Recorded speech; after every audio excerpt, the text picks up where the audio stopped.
मित्रांनो, आजच्या व्हिडिओमध्ये मी तुम्हाला डिजिलॉकरचं अकाउंट कसं बनवायचं त्याची पूर्ण प्रोसेस स्टेप बाय स्टेप शिकवणार आहे आणि ते पण आपल्या मराठी लँग्वेजमध्ये. तर मित्रांनो, कुठलेही सरकारी डॉक्युमेंट जर तुमच्याकडनं हरवून जात असेल किंवा कुठे सरकारी डॉक्युमेंटची जरूरत पडते आणि तुम्ही ते विसरून जाता घरी, तर असं पुन्हा कुठेही होणार नाही. कारण की मोबाईल सगळ्यांकडे सोबत असतो आणि त्याच्यामध्ये एक असं ॲप्लिकेशन आहे डिजिलॉकर नावाचं. त्याच्यामध्ये तुम्ही तुमचे सगळे डॉक्युमेंट सेव्ह करून ठेवता आणि कुठेही ऑनलाईन दाखवू शकता किंवा डाउनलोड करू शकता किंवा कुणालाही शेअर करू शकता आणि ते व्हॅलिडसुद्धा असतं. कोणीही तुम्हाला असं सांगणार नाही की हे चालणार नाही किंवा हे असं उपयोगी नाही असं तुम्हाला कोणीही बोलणार नाही. तर त्याचं अकाउंट कसं बनवायचं आहे आणि आपले डॉक्युमेंट तिथं कसे सेव्ह करायचे त्यांनी पूर्ण प्रोसेस मी तुम्हाला स्टेप बाय स्टेप शिकवतो. तर व्हिडिओ मोस्ट इम्पॉर्टंट आहे. चला व्हिडिओ सुरू करूया. तर मित्रांनो, व्हिडिओ सुरू करण्या अगोदर तुम्हाला सर्वांना हात जोडून विनंती आहे, चॅनल सबस्क्राईब करा, बेल आयकॉन प्रेस करा, फॉलो करा, जेणेकरून तुम्हाला असेच व्हिडिओ पुन्हा भविष्यात पण भेटत राहतील. तर सर्वात अगोदर तुम्हाला प्ले स्टोअरवरून जर हे डिजिलॉकरचं ॲप्लिकेशन डाउनलोड करून घ्यायचं. त्याच्यानंतर तुम्हाला काही परमिशन मागतील. इथं तुम्हाला तुमची लँग्वेज सिलेक्ट करायची आहे. नेक्स्ट नेक्स्ट करत जायचं आहे. नंतर तुम्हाला खाली लेट्स गो या बटनवरती क्लिक करायचं आहे. त्याच्यानंतर ॲप्लिकेशन तुमच्यासमोर ओपन होऊन जातं.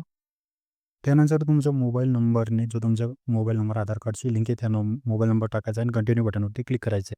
त्याच्यानंतर कंटिन्यू बटनवर क्लिक केल्यानंतर तुमच्यासमोर असा इंटरफेस येतो. इथे तुम्हाला आधार कार्ड नंबर टाकायचा आहे.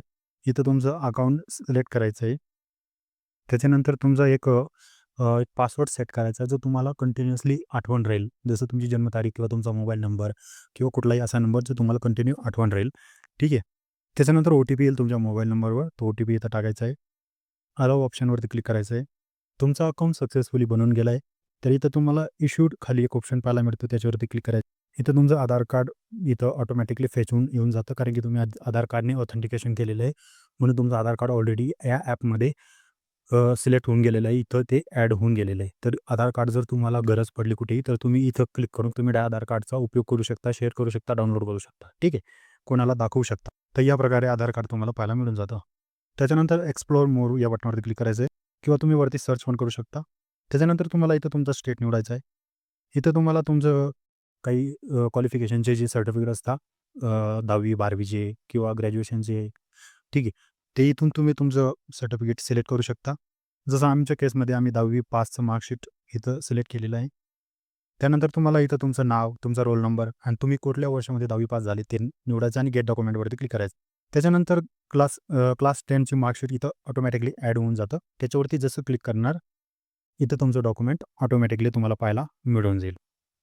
त्याचप्रकारे तुम्ही सर्च करून ड्रायव्हिंग लायसन्स पण इथं ॲड करू शकता. आता तुमचा जो स्टेट आहे, जसं महाराष्ट्र, त्याच्यावरती तुम्हाला क्लिक करायचं आहे किंवा तुम्हाला पॅन कार्ड इथं ॲड करायचं असेल, तर इन्कम टॅक्स डिपार्टमेंट असं सर्च करायचं आहे किंवा पॅन पण तुम्ही सर्च केलं तरी ते ऑप्शन येऊन जातो. त्याच्यानंतर ह्याच्यावर क्लिक केल्यानंतर तुमचा पॅन कार्ड नंबर टाकायचा आहे.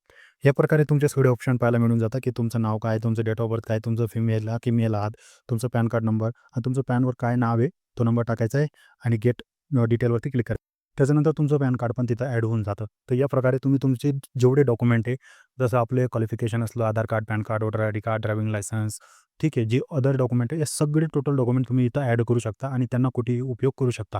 आता तुम्हाला कुठेही पूर्ण फाईल घेऊन किंवा सगळे डॉक्युमेंट घेऊन कुठेही फिरायची गरज नाही. तुमच्या मोबाईलमध्ये हे सगळे डॉक्युमेंट ॲड होऊन जातात आणि यांचा उपयोग तुम्ही कुठेही करू शकता. तर या प्रकारे तर आजच्या व्हिडिओमध्ये मी तुम्हाला शिकवलं, की डिजिलॉकरचं अकाउंट कसं बनवायचं, डॉक्युमेंट कसे ॲड करायचे, ही पूर्ण प्रोसेस मी तुम्हाला स्टेप बाय स्टेप शिकवली. तर व्हिडिओ आवडला असेल तर लाईक, सबस्क्राईब नक्की करा.